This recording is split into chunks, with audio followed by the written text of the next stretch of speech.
میں ایک جگہ بیٹھا تھا، سامنے ٹی وی چل رہا تھا، آواز نہیں تھی۔ میں نے دیکھا ایک نوجوان ناچ رہا ہے، ڈانس کر رہا ہے ساحل پر، اور اس کے ساتھ 10-12 لڑکیاں وہ بھی ڈانس کر رہی ہیں۔ میں نے دیکھا بہت خوبصورت نوجوان ہے۔ مجھے خیال آیا یہ جو اتنی بڑی گمراہی میں ہے اس کو ہدایت کیسے ملی، اور کون اسے جا کر اللہ کا پیغام سنائے گا۔ یہ وہیں بیٹھے بیٹھے ایک اس کی خوبصورتی اور جوانی پہ رحم آیا، ایک اس کے پلٹا کھانے کو میں نے بہت مشکل سمجھا۔ خیال آ کے گزر گیا، میں وہاں سے اٹھ گیا۔ کچھ دن اس کا نقش میرے دل دماغ پر رہا، پھر محو ہو گیا، مٹ گیا۔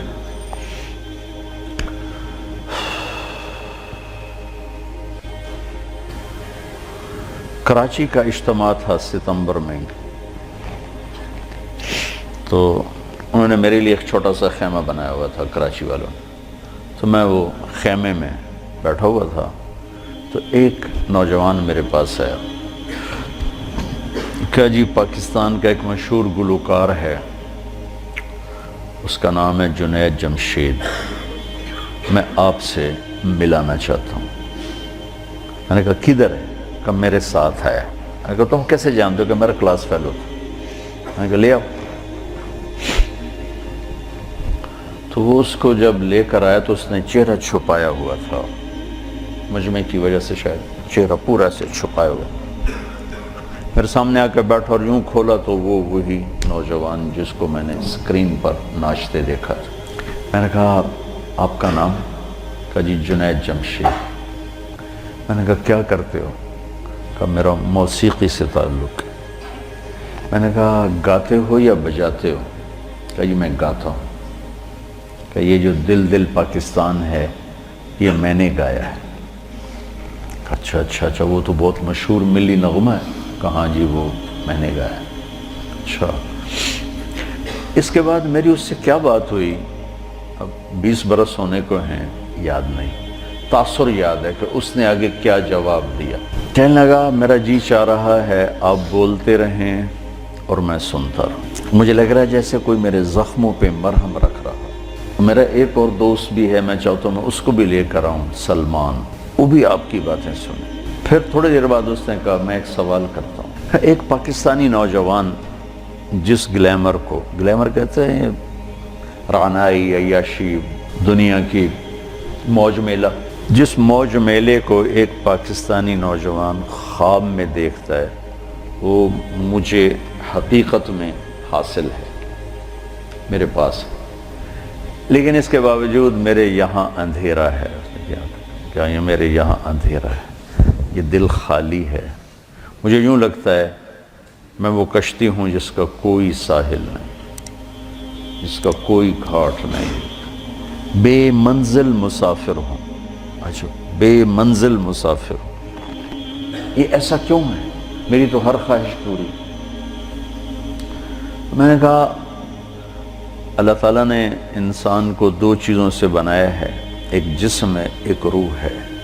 ان دونوں کی ضروریات الگ الگ ہیں۔ جس کی ضرورت پوری نہیں ہوگی وہ فریاد کرے۔ جسم کو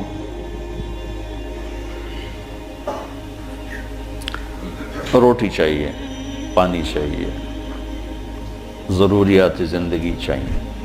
ان میں سے جو چیز بھی اس کو نہیں ملے گی وہ فریاد کرے۔ روح نہ عورت کو جانتی ہے، نہ روٹی کو جانتی ہے، نہ پانی کو جانتی ہے، نہ موسیقی کو جانتی ہے۔ روح ایک اللہ کا امر ہے جو صرف اللہ کو جانتا ہے۔ اسے اللہ چاہیے، اسے اللہ کا رسول چاہیے۔ تو جسم کو روٹی نہ ملے تو وہ پریشان ہوتا ہے، روح کو جب اللہ اس کا رسول کا تعلق نہیں ملتا تو وہ پریشان ہوتی ہے، پھر وہ پریشانی ویرانی بن کر جسم پہ طاری ہوتی ہے۔ پھر ہم اس کو دور کرنے کے لیے اس سے اور بڑی عیاشی میں جاتے ہیں کہ شاید ابھی کچھ کمی ہے، وہاں اس کی بھوک اور بڑھتی ہے، وہ اور فریاد کرتی ہے، پھر ہم اس سے بڑی عیاشی میں جاتے ہیں، پھر اس کی بھوک اور بڑھتی ہے، وہ اور فریاد کرتی ہے۔ اس قسم کا مضمون تھا، اس وقت ذرا تفصیل سے تھا، خلاصہ یہ۔ اور میں نے کہا اس کی مثال ایسے کہ درد ہو اس گھٹنے میں اور دوا لگے اس گھٹنے میں، تو دوا بھی جا رہا ہے اور درد بھی نہیں جا رہا. دوا لگ رہا ہے، درد نہیں جا رہا. کیوں؟ جہاں درد ہے وہاں دوا نہیں، جہاں دوا لگ رہا ہے وہاں درد کوئی نہیں، تو آرام کیسے آئے گا؟ تو یہ بے چینی، کرب، یہ تو روح میں ہے اور ہم اسے دور کرنا چاہتے ہیں. جسم کی ضرور موسیقی، کھانا پینا، 5 اسٹار ہوٹل، گلیمر، موج میلہ، پروٹوکول، یہ تو سب جسم کی چیزیں. روح کو ان سے کیا سروکار؟ لیکن جس دن اسے غذا ملے گی، ایک دم منزل بھی ملے گی، راستہ بھی نظر آئے گا، ساحل بھی نظر آئے گا، گھاٹ بھی نظر آئے گا، اور منزل مقصود کا بھی پتہ چل جائے گا. تو یہ ہماری پہلی ملاقات تھی، اور میں نے غالباً کہا کہ آپ کچھ تبلیغ میں جانا شروع کریں، 3 دن لگانا شروع کریں. کہنے لگا میں کیسے لگاؤں، میں تو گاتا ہوں، ناچتا ہوں، ڈانس کرتا ہوں، تبلیغ کس منہ سے کروں گا؟ کعبہ کس منہ سے جاؤ گے غالب، شرم تم کو مگر نہیں آتی. میں نے کہا یہ تو دوا ہے. تو پہلے دن دوا کھانے سے آرام آتا ہے؟ مسلسل دوا کھاتے کھاتے کھاتے بیماری دبنا شروع ہوتی ہے، دبنا شروع ہوتی ہے، اور اللہ تعالیٰ اسے ٹھیک کر دیتا ہے. یہ دوا ہے، تم شروع کرو. اس کو سوچو مت کہ میں ناچ رہا ہوں، گا رہا ہوں، چل ٹھیک. کوئی قبولیت کی گھڑی تھی اس نوجوان کی، اس نے 3 دن شروع کر دی.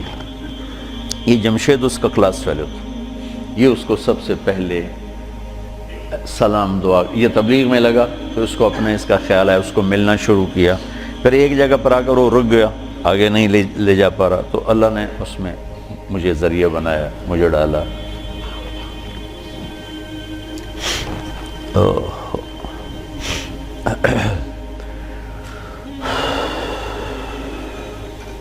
نومبر 1997 میں 4 مہینے کے لیے میری تشکیل ہوگی امریکہ. مستورات کی جماعت، میں اور اہلیہ اور لاہور کی جماعت تھی. میں لاس اینجلس میں تھا تو میں نے اسے فون کیا. تو اس زمانے میں یہ CLI پر نمبر نہیں آتا تھا، تو اور یہ اتنے موبائل فون یہاں اتنے تھے بھی نہیں، دوسرے فون تھے. تو میں نے اس کا فون نمبر لے لیا تھا، تو میں نے اسے لاس اینجلس سے فون کیا. کہنے لگا آپ کہاں سے بول رہے ہیں؟ میں نے کہا میں امریکہ میں ہوں، لاس اینجلس میں. کہنے لگا نہیں، میں نے کہا وہیں سے ہوں. کہا قسم اٹھائیں، قسم اٹھائیں. میں نے کہا چھوٹی سی بات پہ کیسے قسم اٹھاؤں؟ کہا نہیں یہ بہت بڑی بات ہے. میں نے کہا کیوں؟ اب میں ساری دنیا پھرتا ہوں، کبھی اپنی بیوی کو فون نہیں کیا، اب مجھے فون کیسے کر رہے ہیں؟ میں نے کہا یار تم سے محبت ہو گئی تھی اس لیے فون کر رہا ہوں. بس اس ایک فون نے نا اس کے دل میں میری محبت ڈالی. میں جب یہ حج پہ جاتا ہوں میرا 60-70 ہزار روپیہ صرف فون کا بل ہوتا ہے. 3000 تقریباً ریال میرا ہر سفر میں 15-20 دن میں میرا فون کا ہوتا ہے کہ میں ایسے فون کرتا رہتا ہوں. وہاں کا فون وہ ہزاروں بیانوں سے بڑھ کر ہوتا ہے. بیان تو ایک چھوٹی سی چیز ہے. مولانا صاحب رحمۃ اللہ علیہ فرمایا کرتے تھے کہ تبلیغ میں بیان کا اتنا ہی حصہ ہے جتنا جسم میں زبان کا. 6 فٹ کے جسم میں 5 فٹ 10 انچ 8 انچ کے جسم میں 2 انچ کی زبان ہے. اتنا ہی تبلیغ میں زبان کا حصہ ہے، بول کا، بیان کا. باقی لوگوں کو دل لینے کے لیے پتہ نہیں کیا کیا جتن ہے. تو اس پر اتنا اثر ہوا اس بات کا کہ انہوں نے مجھے امریکہ سے فون کیا. تو پھر میں اسے پورے سفر میں فون ملاتا رہا، اب یہاں ہوں، اب یہاں ہوں، اب کیا حال ہے، اب کیا حال ہے.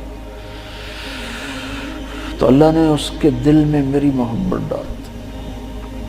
پھر وہ چلے کے لیے نکلا. پہلے اس نے چلے لگایا، 3 چلے نے چلے لگایا. ریمنڈ آیا، ملا، میں نے بڑا پروٹوکول دیا، بہت پیار محبت، ہنسا کھیڈا. تو کرتے کرتے کرتے کرتے اس نے 3 چلے لگا، 3 چلے کے لیے نکل پڑا. یہ غالباً 2001 یا 2 اس کا مجھے پورا یاد نہیں ہے. تو اس وقت یہ 3 چلے کے لیے نکلا. تو اس نے مجھے بالا کوٹ سے فون کیا کہ مولانا میں اس وقت بالا کوٹ کی ایک پرانی مسجد ہے، اس میں ہماری جماعت ہے، باہر فرش ٹوٹا ہوا ہے، اس پر ایک پھٹی ہوئی چٹائی ہے، اس پر میں لیٹا ہوا آپ کو فون کر رہا ہوں، اور جس سکون چین کو میں 5 اسٹار ہوٹلوں میں ڈھونڈتا تھا وہ مجھے یہاں اس ٹوٹی ہوئی مسجد اور پھٹی ہوئی چٹائی پہ مل چکا ہے۔ مجھے یوں لگ رہا ہے میں ہوا میں اڑ جاؤں گا، بعین ہی اس کے یہ الفاظ تھے۔ تو میں نے کیا جواب دیا یاد نہیں، لیکن غالباً میں نے یہی کہا کہ اب روح تک اس کی غذا پہنچ گئی تو موج ہو گئی۔ یہ اس نوجوان کا ابتدائی سفر تھا۔